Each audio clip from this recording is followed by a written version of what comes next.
We pick up the story in 1981 when we returned home from Andrews University to come home to Pacific Union College and back in the classroom in the religion department. The department had changed greatly during that period of time, from the time I joined the faculty in 1974 to 1981. As I mentioned, new teachers had come in to broaden the perspective and not all speak the same way, and that was happening. And Desmond Ford had been there and gone, no longer part of the campus. In addition, Erwin Gain had been released from employment because of the fact that he was not in harmony with the religion department in some key areas. And so he was no longer there. So it was a quite different faculty of the religion department that I came back to. Most people think that the greatest problem at Pacific Union College was Desmond Ford. And once Desmond Ford was released, then everything would go back to normal. In reality, the real problem was much deeper than that. There were issues being discussed that were not healthy. A new method, if you want to put it that way, of Bible study in terms of where you're going to find your evidence for what you believe. It was not exactly the historical critical method, or higher criticism as it's known, but it was very close to that. For instance, ideas were suggested that the great controversy theme was not really in the Bible. That was a product of Ellen White and is not so much scriptural. The idea that in certain cases, things that were said in one period of the Bible might not apply in another period of the Bible because times had changed and cultures had changed, and what might apply in one era might not apply in another era. Things were being discussed about, for instance, the most prominent scandal of the time, if you want to put it that way, was that several faculty members, some from religion departments, some from other departments, were composing songs. And these songs were about Ellen White and about how she wasn't quite as perfect as everyone thought she was. And maybe her books weren't all written by Ellen White, but maybe by her secretaries, things like that. All put to music, all put to tunes in the hymnal. And faculty members were having great Saturday nights singing the songs about Ellen White. That was much talked about among the students. Things like this, just disparaging of some of the authority that we really give to inspiration, and suggesting that things that we thought we knew weren't quite as important as we thought. Just casting doubts here and there on what we believe in. During this period of time, in fact, even there was a group forming off of campus called the Friends of PUC, who were trying to let people in the constituency know what was really going on at Pacific Union College in addition to Desmond Ford. And there was a lot of discussion about that group and other groups, and it was a very unsettling time in the years 1981 to 1985. Students were, and I'm thinking here particularly of theological students, who were coming to classes and hearing opposite things from their teachers. And coming to my office, that happened many times. Coming to my office, why are we hearing it this way? Why do we get two different views in two different classes? How do we know what to believe? And really getting very upset personally about what they were hearing. We were actually losing some students too. This was a very kind of down time at Pacific Union College in terms of reputation and how many students we had on campus. So it was a period of quite strong controversy in the whole school, not just the religion department. But again, the religion department was really at the center of the whole thing. So this was going on, and we were trying to come to grips with it as we came back, and listening as much as we could, since Erwin Gain had been already terminated, really. then there were just 2 or 3 of us left in the religion department who really felt strongly about issues of authority of the Bible and Ellen White, and the fact that we could use the method of interpreting Bible in which one scripture text will interpret another scripture text, even if it's found in different cultures and different times of writing. There were real issues of it's called hermeneutics, methods of Bible interpretation. And this was as big an issue, if not bigger, than the issues of Desmond Ford and the gospel. So there were a number of things going on at the same time during this period of time. We had great classes. We had the response of students was outstanding. Among the theology majors, I can confidently say that 80% of the theology majors graduating in the years 1982, 83, 84, and 85 came out strongly on the side of truth, strongly on the side of right, with a few that were wavering and a few that were following the Ford line of theology. But in terms of overall response, I was very encouraged by that. And I meet students around the world these days that remember those days and appreciated the fact that they had someone they could come to and talk to. So those were some of the happenings of that time. And I can remember one particular incident in which the chairman of our religion department got so upset that he came into the president's office one day, and with the secretaries all in the president's office, and he said, "I've got a traitor in my department, a traitor in my department." Of course, he was referring to me, because again, the students had been coming to me and asking, and I was trying to give them honest answers. So it was a volatile time. It was not a comfortable experience, probably the hardest experience I've ever gone through in my life. But today I praise the Lord for it, because it toughened me up a little bit that I was probably not quite ready for in the years previous. I was able to withstand extreme pressures during that time, and the Lord, I hope, has made that a benefit in my experience today. So those years were extremely productive for me. I was able, in fact, what was happening in our community, and I mean our community in the churches within a 30 to 40 to 50 mile radius of the college. Some of their pastors had left their ministry because of the issues of Desmond Ford. There were groups meeting here and there around the area that were calling themselves gospel fellowship groups. Some met on Sabbath, some met on Sunday, all as a result of Desmond Ford's teaching. And so the people in the pews were becoming very concerned. What's happening? Why is our pastor leaving? What happened? And so I was able, by their invitation, to come to those churches and explain to them what had happened at Pacific Union College. So that was kind of the beginning of the things that I do today. After I had thought about the issues with Desmond Ford and reflecting on the 1888 message, I put together a syllabus just for my students in my classes, a syllabus on the gospel, dealing with the issues of sin, the nature of Christ, justification, victory over sin, the close of probation.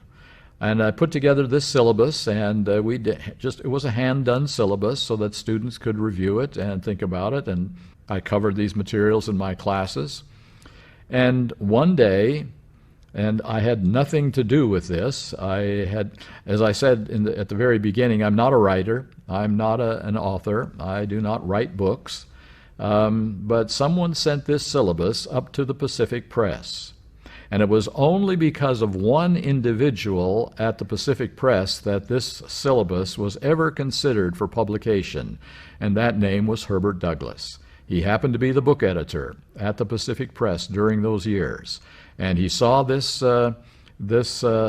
syllabus, and he asked for permission to publish it, and put a title on it. Even the title was his, Face to Face with the Real Gospel, published in 1985. Now that's a long time ago, but it was the essence of what is happening today, and that's why it becomes important to reflect on that period of time.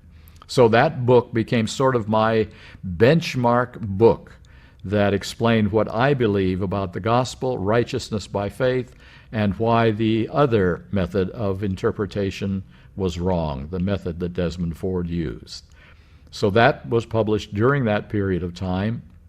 And finally, it got to the place where, because of the opposition of the chairman of the religion department and to some degree the president of the college, that it was not comfortable for me any longer. And actually, in reality, during the last 2 years that I was at Pacific Union College, all of my classes with theology majors were removed, given to someone else, because I was the wrong influence on theology majors. I was leading them to think badly of the other teachers. I was leading them to not like what was presented. So there's always a scapegoat, and that was my lot at that time, to be picked upon as the one who had all the bad things happen because of what I was allowing to have happen.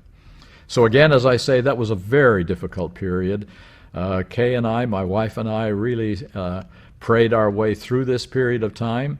Matthew was, my son was younger at this time, and so he didn't have to deal with these things.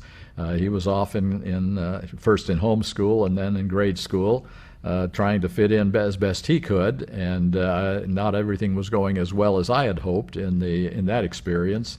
And you know what I have found, just on that point, that it is not necessarily the classes, it is not necessarily the teachers, but it is the peer pressure that is most dangerous in our schools. That was the thing that he struggled with the most of anything in our schools that he had to deal with. Peer pressure is just a killer right now. If a person wants to stand up for right and be the kind of Christian we should be, and being exposed to all of the issues of music and sports and movie stars and everything else but what matters to be a Christian. So that was extremely difficult for us to work through at that time. But by the Lord's help, we managed to do it, and we continued. When the classes were eventually taken away from me, I realized that my time at Pacific Union College was coming to an end. It was not a comfortable thing any longer. And so we had to make some decisions. What would we do? How would we relate to this? So we were trying to think about what the next step should be. I'm not a quitter, and so I didn't want to kind of abandon ship, because I really appreciated the relationship and interaction with students. So I decided to do something which maybe, wasn't the best idea, but I believed it was, and I'm still confident that the Lord used it. I accepted the invitation of a group in Australia to come over and speak to them on these very issues, on exactly the issues of righteousness by faith that I'd been developing.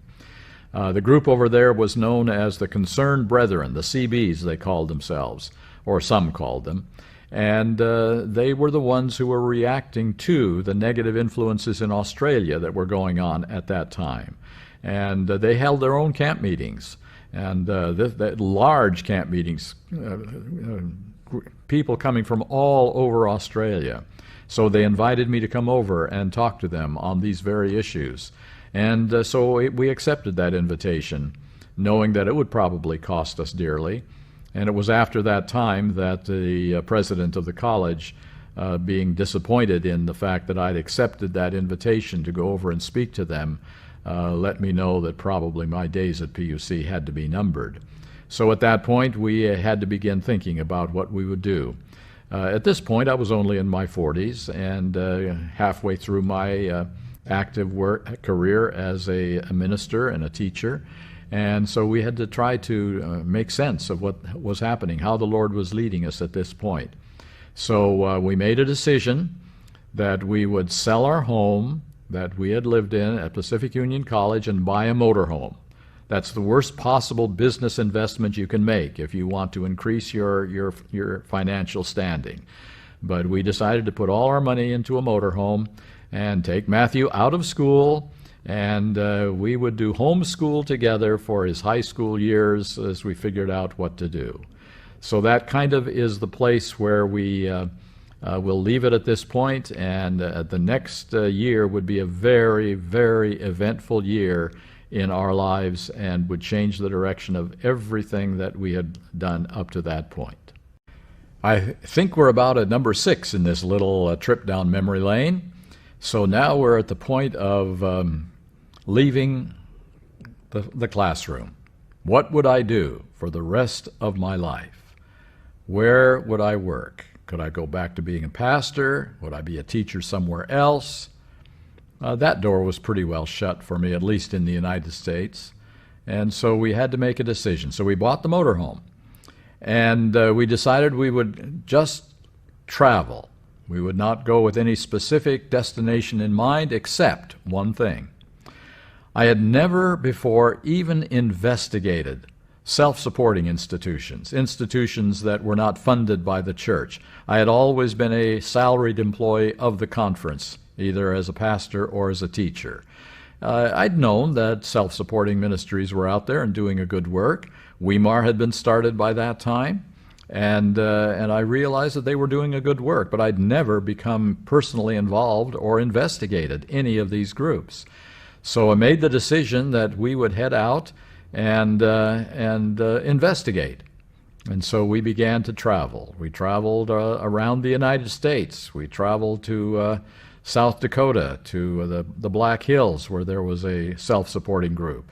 We traveled to Wildwood. We traveled to various places around the country just to investigate, to see what was going on. Would any of these places be a place where we could be part of a ministry? Because I really did not want to start my own ministry. I feel like I want to be part of a larger group, not just my own ministry by myself. I think there are some dangers connected with that. And so I decided that would not be my first choice. So again, that year went by. We traveled, and we got to Southern California, and we had some meetings in that area that were arranged by people. I went through my gospel presentation, and in one of those meetings, Elder Joe Cruz was in the audience. Now, I'd met Joe before that time. I'd even had him come to one of my classes at Pacific Union College and talk to my theology majors. But I'd never known him really personally. And so I decided that I wanted to get better acquainted. And so we talked for a while. And he, out of the blue, said, "Would you consider coming to Amazing Facts?" And that had never even dawned on me as something that I'd be the slightest bit interested in doing. And I said, "Now, what would I do at Amazing Facts? I'm not an evangelist. I'm a teacher." And he said, "What we need at Amazing Facts, in addition to our excellent evangelists, we need people to go to our churches and talk to them about the issues relating to salvation and preparation for the second coming of Christ in a revival type of ministry." And that's what he asked us to do. And so that became the issue. Is that the best thing that we could do with the rest of our lives, or at least for a few years? Would this be a good option for us? And of course, that took a lot of praying and thinking about what those options should be. And without too long a period passing, we came to a decision. This just may be what the Lord wants us to do.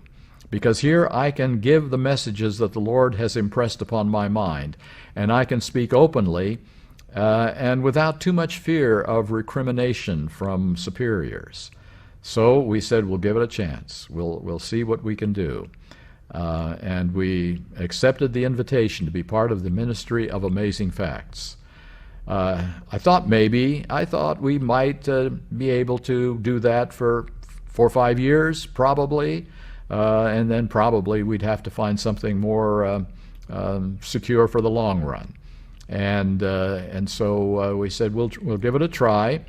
I'm not the biggest name in the world in terms of invitation to churches. What churches might want to invite me to speak about an issue that was controversial at Pacific Union College? And so I said, we'll give it a try. And I did ask for one thing. I did ask that Amazing Facts would allow me to keep my family together, that I would not accept speaking appointments across the country and fly back to my home every weekend, but that if they would allow us to travel in a motorhome with my family together, I would accept the position, and we would join Amazing Facts. And I also asked for one more thing. Please do not arrange meetings for me. Please do not try to find meetings for me. Please do not try to keep me busy. If the Lord wants me to be busy, He'll take care of that. If the Lord arranges meetings, I'll be glad to step into them. But we want this to be not a produced ministry, but a word-of-mouth, grassroots ministry. So that's what we did. And he was very gracious. Joe and I have formed a very strong bond of friendship over the years, and I regret that he's no longer a part of us. We'll see him soon. But I thought maybe a few years, maybe, again, my material being somewhat controversial, as people saw it, and sometimes even called divisive. And so I said, we'll see how long this lasts.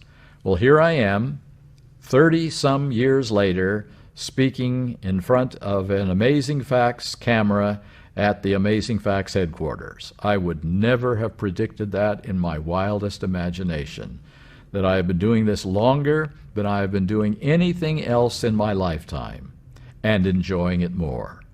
This has been an outstanding experience for us. So I just want to say this one thing, just out of my heart. This is not a plug for Amazing Facts. This is just reality.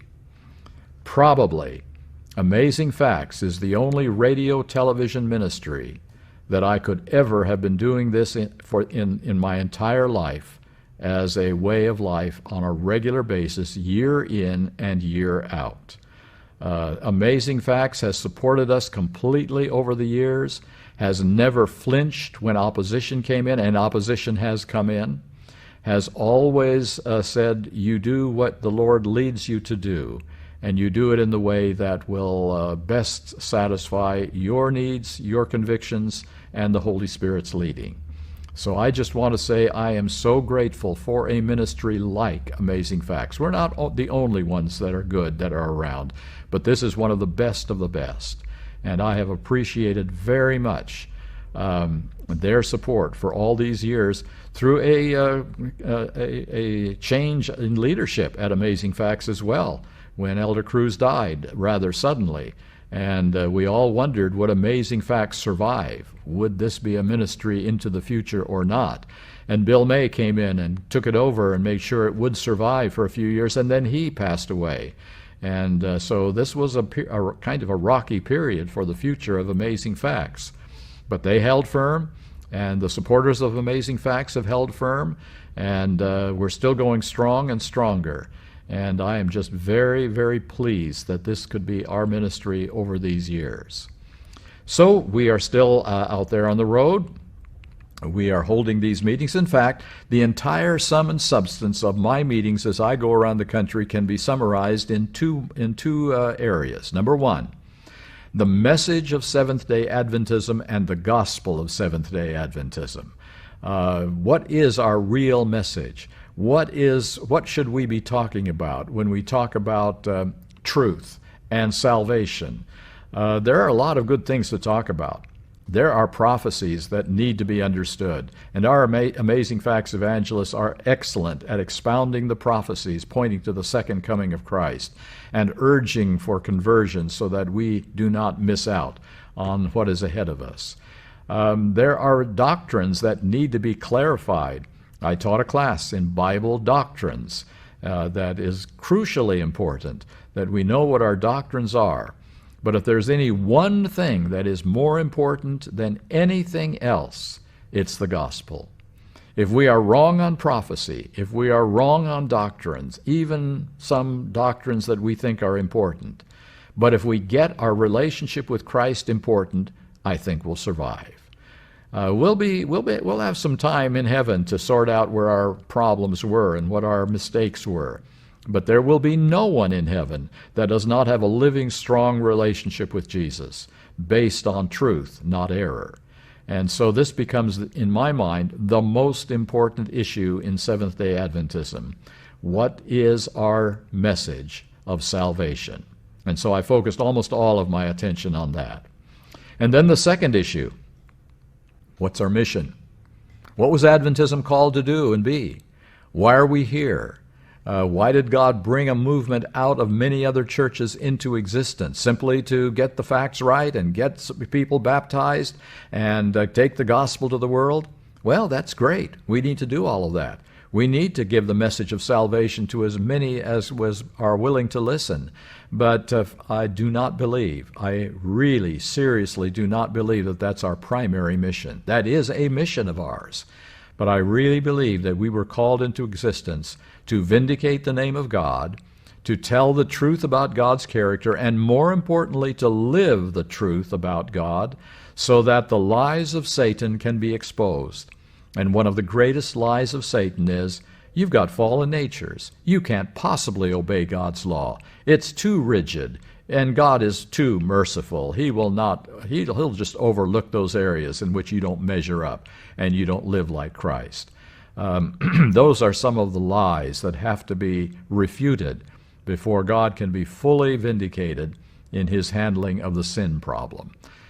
So that is, again, I think, the second issue that's important in the messages I bring to the churches around the country, is that our mission is way more than evangelism. Our mission is preparing to receive the seal of God, preparing a character that will stand though the heavens fall, that will survive the onslaughts of the enemy.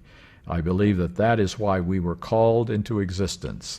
And that is what has to happen before we can do something that we call finishing the work. We hear about that a lot. But finishing the work, first of all, is finishing the work in our hearts. And you know the 1888 message has so much to say about that. That this is why we are here, this is what must happen. And it's one of the reasons that the 1888 message is despised today, because of that emphasis by some. So, here we are.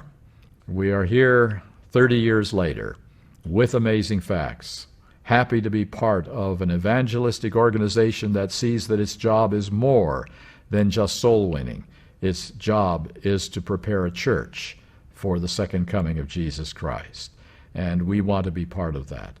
We have been here too long. We've been here on this earth over 100 years longer than Christ had originally planned.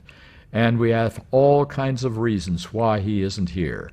The worst reason given that I have ever heard is we're waiting for God to finish his time clock.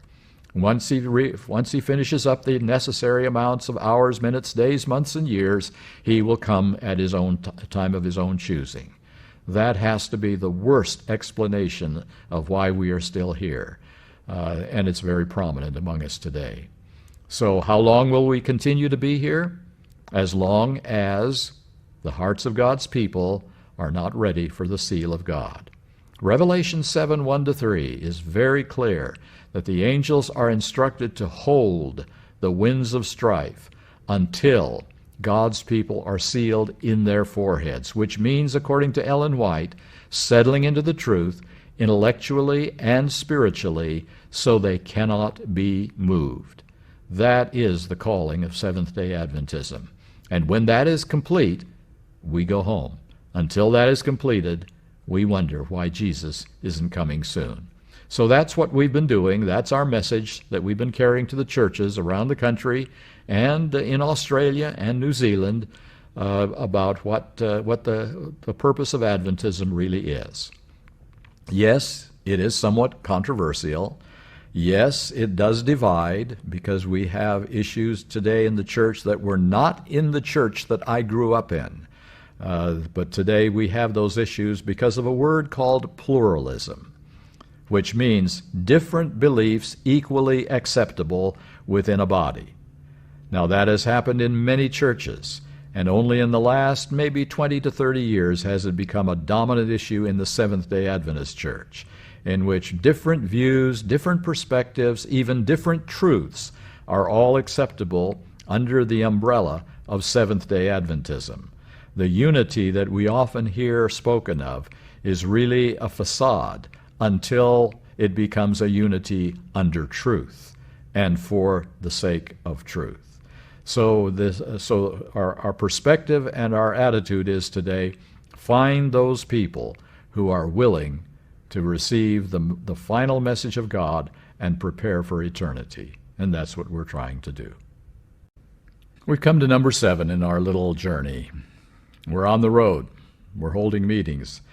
And I want to say how much I have appreciated a wife who is willing to be on the road constantly, living out of a motorhome, abandoning a home with its security and its comfort, and being willing to go on the road for now 30 years, traveling most of the year. And I've also appreciated the fact that my son Matthew and his wife Delise have joined us and been willing to be part of this journey that we are undertaking. This has been a very fulfilling ministry for us, and I would have to say that given the love I had for the classroom and the desire I had to be a teacher for the rest of my life, this has been the most satisfying, most productive period of my life, to be holding meetings like we hold on the road and travel around the country and be united as a family. This has been a very, very powerful force in our lives for 30 years now, and I hope we can continue until Jesus comes. We're on the road. We're holding meetings. We have seminars. We are trying to get the message out as broadly and as quickly as we can.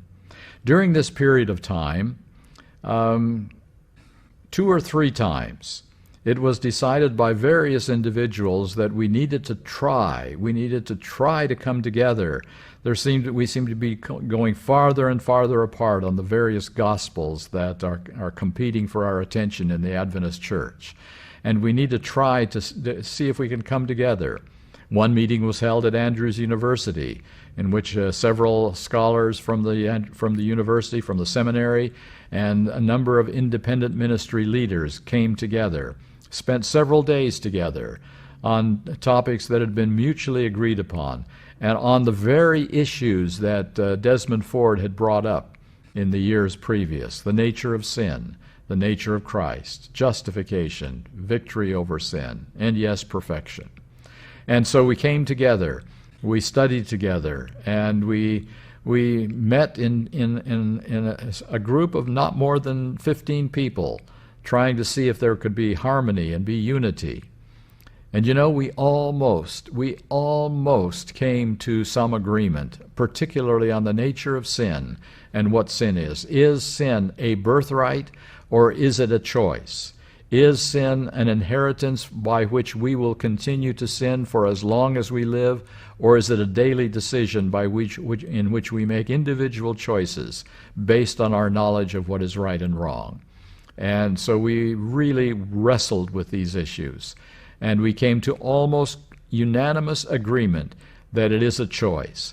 It is a decision. It is not just a state of being in which we are stuck for all of our lives. And then we slept on that. And I remember the next morning we came back, and one of the individuals from the seminary who had come very close to agreement on this said, "I simply can't go along with it. Sin is not just a choice, it is also something that we are born in." And we were back to square one. And when we go back to square one on these issues, we can never get beyond square one. We cannot really discuss harmony on the nature of Christ. We cannot discuss harmony on justification or on perfection of character. All of these areas hinge on whether or not sin is a choice or is a state of birth into which we are locked for the rest of our lives.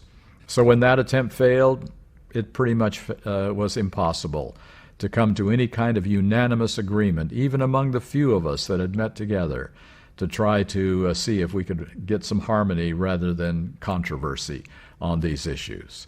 So that was tried during that period of time. Other attempts have been made to get people of different views together to try to make sense of what was dividing us. None of those have worked out in any significant way. The divisions continue to grow and deepen, and we continue to wonder why Adventists remain fragmented in these areas. So time continues on. We come to the year 2000 and the years that have come now past that time. And something unique has transpired in this period of time. When Desmond Ford left the Adventist Church in terms of having his membership there, when he was no longer allowed to be a primary speaker at our camp meetings and in our schools, and he went back to Australia and retired, most of us had hoped that these issues would disappear. And they really did kind of go underground for a while. There was not much discussion of these issues for a while until the late 1990s. That's about 15, 16 years after he had left Pacific Union College. But in the late 1990s, in the Adventist Review, again, articles began to appear on the nature of justification, for instance. Is making righteous a biblical doctrine, or is it a Catholic doctrine? And it was said in several places and in different times that if you believe that making righteous is part of justification by faith, you are following the Catholic view of understanding salvation, that it is righteousness by works at that point. And so the articles began to resurface and become a little stronger. And what really was happening was something like this. The evangelicals had come to us in the mid-1950s. They had asked us if we wanted to be part of the mainline Christian understanding, or if we would be considered a cult.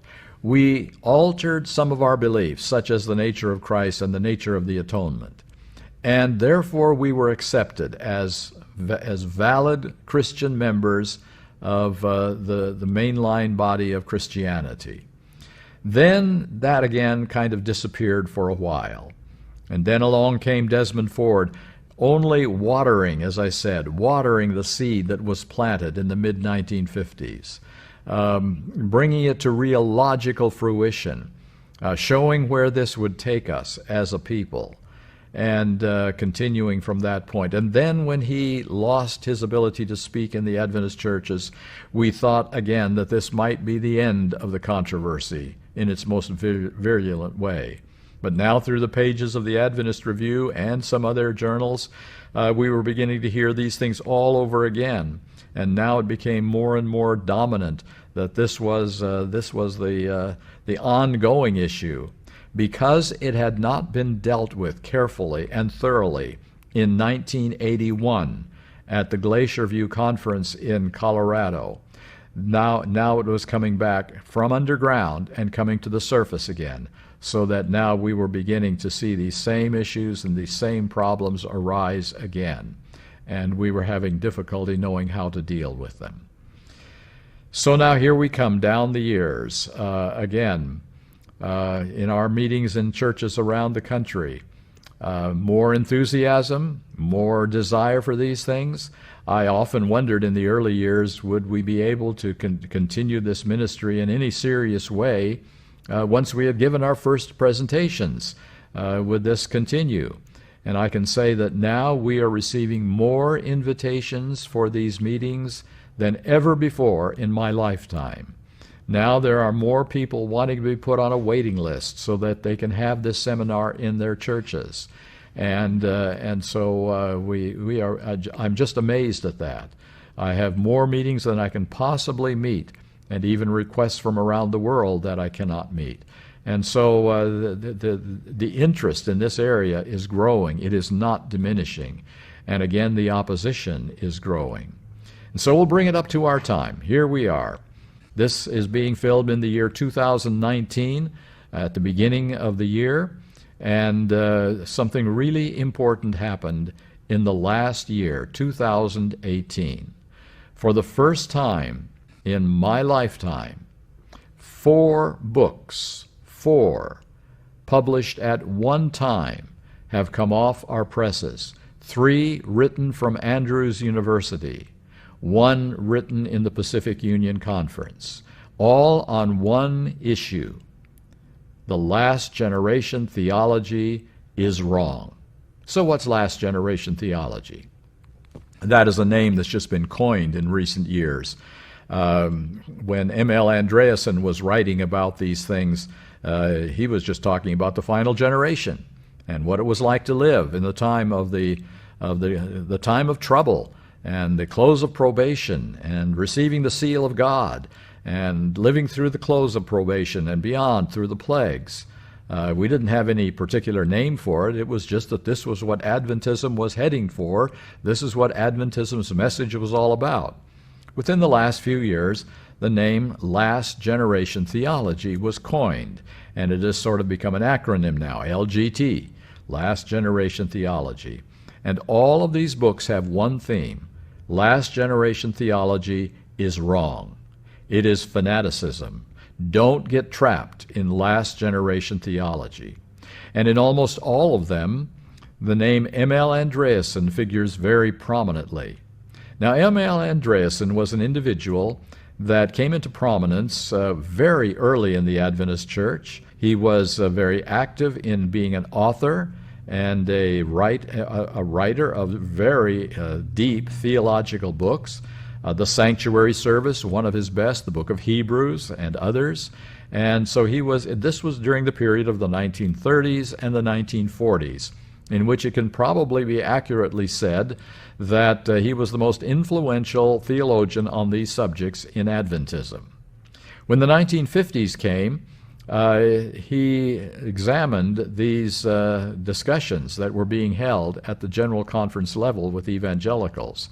And he became very concerned that we were selling out our principles, selling out our truths for the sake of recognition by bodies that were really part of Babylon. And so he began to write on that subject. And therefore he was greatly opposed and being singled out again as the scapegoat, the one who caused the problems rather than the one who was responding to the problems that had already been caused.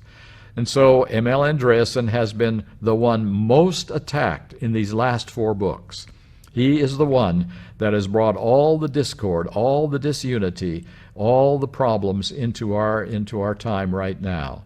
And he is the one that we must abandon if we are to have any hope of achieving solid unity in the Adventist Church. Well, that's what these books are all about. These books are saying that to believe that we are not born sinners, to believe that justification is being made righteous, to believe that perfection of character is possible by any group of Christians in the end of time, that is fanaticism and must be opposed. That's what these books are all about. And they have come into extreme prominence right now, all at one time, in the Seventh-day Adventist Church. So that's where we'll end this little segment. And our last segment will be, well, where do we go from here? What now in the Seventh-day Adventist Church? And so now we come to the last segment of this little series, number 8. We have had 4 books published in the last year, all saying one thing: last generation theology is wrong. It is dangerous. It is fanaticism. We must not allow ourselves to get caught up in this. As best I understand it, last generation theology is just another name for saying, look, we've been talking about getting ready for Jesus to come. We've been urging people to get their hearts right. We're facing the close of probation. Jesus is stepping out of the heavenly sanctuary. We're not going to have easy times like we have it for much longer. We need to prepare. That's what it's all about. That's what last generation theology is. It is about what Jesus is trying to do to finish the last arguments that must be won in the battle against Satan. And last generation theology is that a focus. So again, to review, the issues in these books: We have inherited a sinful nature, and therefore we are sinful from birth. We are in a lost state from birth. Number 2, Jesus could not take our nature. He could not be tempted from within as we are, or he would need a Savior too. Since we are condemned and lost because we have that nature, then he couldn't have our nature. And he couldn't show us how to deal with our nature because he didn't have it. Remembering again that Adam and Eve in the garden did not have to battle to obey. They had to battle to disobey. For them it was easy to obey because of their perfect nature. If Jesus took that nature, his battle is decidedly different from ours, and he could not be tempted in all points like as we are. So that is the second point that's raised in these books. Jesus couldn't have our nature. The third point, justification has to be declared only. It cannot be making right, because we are never really fully made right as long as we have a sinful nature. Therefore, we will be to some degree deficient in character, in victory over sin, until Jesus comes. And obviously, number 4, there can be no talk of sinlessness before Jesus comes. Sinlessness is fanaticism. Sinlessness is legalism. Sinlessness is Catholicism. Any name that can be given to it to disparage its importance. And Jesus will continue to forgive sins until he comes again. In essence, this destroys all purpose and meaning for the close of human probation, because there will not be a time, according to this argument in these books, when we will be living without sinning. We will always need to ask for forgiveness and be forgiven, because we are in this sinful world with sinful natures. So this is the basic attack of these 4 books, and it is the attempt, and it has to be a concerted event, having all of them come out at the same time, to put the death knell to this understanding and to destroy it and make it totally impossible to believe. And the label Catholic is being applied more and more often, that if you believe that we can have these things, that we can be made righteous, that we can have a total victory over sin, then we are Catholic in our theology rather than Protestant. And so this has been a major attack that has been leveled at this time. So what are we going to do? How do we face the future here? How can we solve these problems? I'm going to suggest that decision is the most important decision we will ever make in our lifetime. What will we do as Seventh-day Adventists now, when the attempts now are being stronger than ever before in our lifetimes? Again, to paint the picture, the seed was planted in the 1950s. It was nurtured and watered by the Ford theology of the 1970s and 80s, and now the fruit is being born. The fruit is that we will not have on this earth a people living without sin before Jesus comes. All of Adventism, all of its eschatology, its understanding of last-day events is virtually destroyed. Seal of God becomes not very important. All that matters is that we stand forgiven in the sight of God. Half of the gospel, not the full gospel, not the power of the gospel. So what will we do? At this point, every one of us has a decision to make. Will we follow the trends of this time in which we live? Will we cry peace and safety? Will we say things will work themselves out, it'll be decided, things will all come through, we just have to wait and see? Or will we take a stand? Will we have the strength to say, no, we will not yield to seeds planted, watered, or brought to fruition?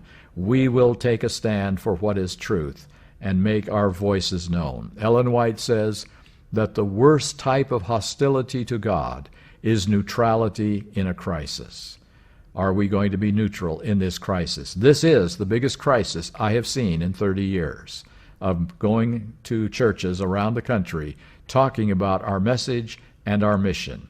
I see this as very, very portentous for the future of Adventism as we know it. Put together with that another thing that's happening within just the last few years. Decisions made by the General Conference in session the highest body in the Adventist Church, are being ignored or even openly denied, that we will not follow these decisions. Will this church continue to be a world church, or will it be a fractional church, each area deciding what they want to do as they see fit? Because if one issue can be changed by individual choices, why not 10 issues? Why can't we make decisions individually or in groups about a whole range of issues that are the opposite of what our General Conference in session has decided, and our leaders, our global leaders, have decided? So we live in very unusual times.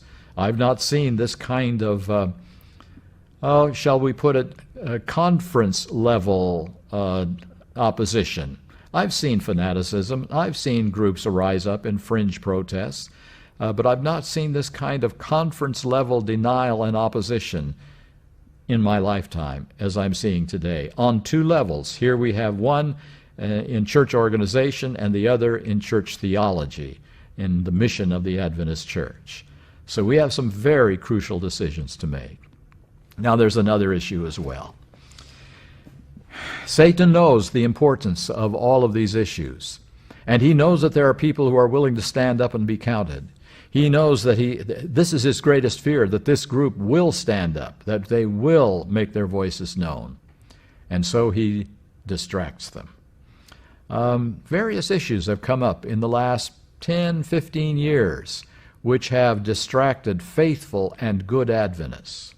For a while, there was the idea that if you did not keep all of the feasts of the Jewish system, you were not observing the real Sabbath days. And if you did not believe that all of the feasts must be kept, you would receive the mark of the beast.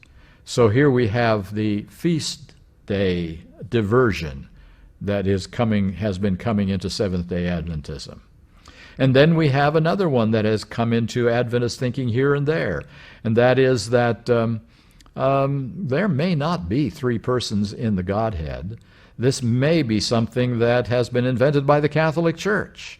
And therefore, we've got to be very clear that there is only one God, and the Son is brought into existence by that one God at some point in time, and there really is no Holy Spirit.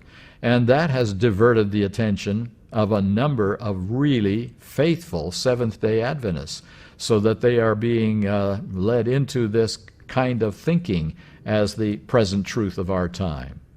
And then there's another issue that has come into the thinking of good Seventh-day Adventists, that the prophecies that were fulfilled completely in past years leading up to 1844, those prophecies will be repeated all over again. And this time they will be not in day for year, but day for day. And we've got to find that identifying point in time in which the clock begins ticking all over again. And when the clock begins ticking, we will know approximately how long it is to whatever it is, whether it's the close of probation or the latter rain or even the second coming of Christ. And so we have another area which is diverting the attention of good and faithful people.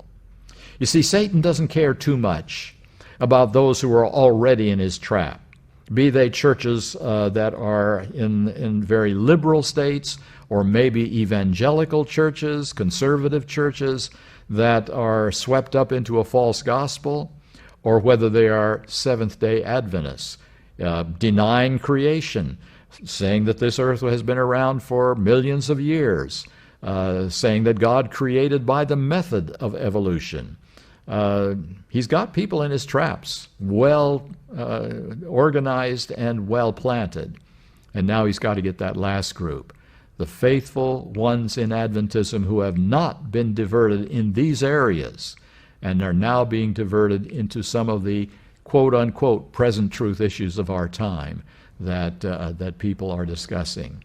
Will we be caught up in those diversions? Will we be able to walk that middle road, that narrow road between the liberalism which denies authority and the conservatism which brings in more standards and more beliefs than God has set in place as present truth? Will we be able to discern clearly between error on the left side and error on the right side, because both are just as devastating to finishing the work that God has given us to do. Friends, it's a lot easier to talk about events and dates and times and what the Pope is doing in Rome and what the President is doing and what the Supreme Court is doing than to focus on the sins in our hearts, which must be rooted out. And not only the outward sins, but the underlying sin of selfishness and pride, the deep-seated sins that need to be removed by the power of the Holy Spirit. It is so much easier to talk about prophetic dates and times and issues and events than to deal firmly with that temper that rises in our hearts, that irritation which is so unchristlike and which is so much unready for the seal of God. This is what we need to be focusing on. And so my last little appeal in this rather lengthy little journey through my life story, if my life has any purpose and any meaning, I want to be part of that group which will not be distracted by errors on the left or fanaticism on the right, that we will need to move forward patiently, steadily, and carefully. Remember, intellectually and spiritually settled into the truth, so we cannot be moved. That's what Adventism is called to be. And so my appeal would be, let's be that kind of Adventist. Let's be that kind of Christian which will enable us to vindicate God's name. People talk about vindicating God's name as if it were a bad thing. Some people accuse us of saying that Jesus didn't fully vindicate God's name, so that we think we are going to vindicate God's name, and they call it anthropocentric, man-centered, rather than God-centered. And I would simply say God has always asked for his people to tell the truth about his name, whether it was Job, or whether it was Moses, to whether he would stay in Egypt or come out and be a part of his people, whether it was Abraham or Daniel. All of these people have been his witnesses to tell the world and anyone who was listening that Satan is lying and God is telling the truth. If that isn't vindicating God's name, I don't know what is. And Jesus, of course, yes, he vindicated God's name. His was the most powerful vindication that has ever been seen on this earth and will never be surpassed. But once again, if the victory was won completely on Calvary and in the life of Christ, why are we still here? What is the purpose of 2,000 years of sin and agony and the Holocaust and all of the other things which have come upon this planet if all the issues were clear enough for Jesus to come in AD 50 or 60 or 70? Why are we still here? No, God will not wait just to wait. He will only wait as long as it takes for Satan's last lie to be destroyed. And when that last lie is destroyed, the great controversy is over. The jury can say, enough. We are not listening to any more of Satan's lies. What's his last lie? Fallen human beings who have lived in a pattern of sinning cannot possibly live totally obedient lives. That's his last lie. Will a generation ever be there to prove that he is a liar? Will a generation ever exist that will say, that's false? Here they are that keep the commandments of God and have the faith of Jesus. That's what our mission is. That's what our purpose is. Now, I have not used one Bible text. This has not been a sermon. This has not even been a Bible study. All this has been is a trip down memory lane, and with the one hope that the trip that I have taken may be of some value to us who are struggling, almost throwing up our hands. What can we believe? How do we know what to believe? Everyone says something different. That yes, there is truth, and it can be found, and there is error, and we need to pray for discernment so we are not swept up in either left wing error or right wing error, and even the things that are attractive to talk about. Let's be that people. Let's help God end the great controversy. Let's go home and finish the work. Thank you for listening.